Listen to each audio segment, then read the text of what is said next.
इनका सबसे पहला रूप है शैलपुत्री। शैलपुत्री अर्थात पर्वतराज हिमावन की पुत्र। इनका वाहन वृषभ है और इसी कारणवश इन्हें वृषारुधा के नाम से भी जाना जाता है। नवदुर्गा का दूसरा रूप है ब्रह्मचारिणी। ब्रह्म अर्थात तपस्या, चारिणी अर्थात आचरण करने वाले।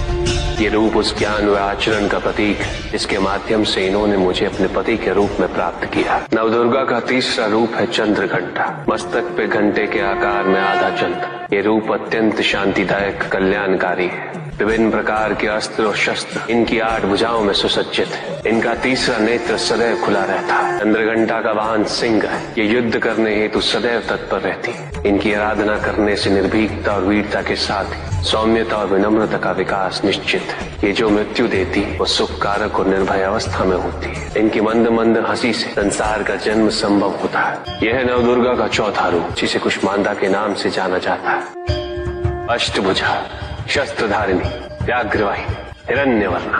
केवल यही है जो सूर्य के भीतर लोक में वास करती है। 10 दिशाएं इन्हीं से आलोकित है। जिनकी कृपा से मूर्ता भी ज्ञान सागर में परिवर्तित हो जाती वो है स्कंद माता अर्थात तुम्हारी माता। नवदुर्गा का 5वां रूप सिंह वाहिनी और इनकी उपासना द्वारा मोक्ष का मार्ग सुलभ होता है। जिस रूप में इन्होंने महिषासुर का वध किया वो कात्यायनी कहलाता है।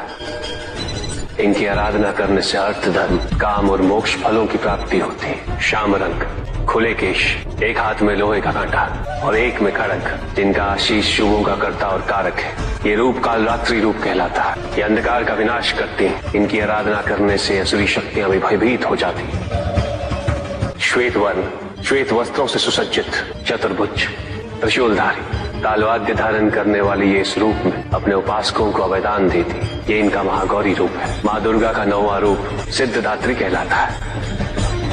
प्रकम्य, अश्वित्व, अशित्व, ये 8 सिद्धियां केवल इन्हीं की कृपा से प्राप्त हो सकती। मेरा अर्धनारीश्वर रूप इनके सिद्धदात्री रूप की ही देन है।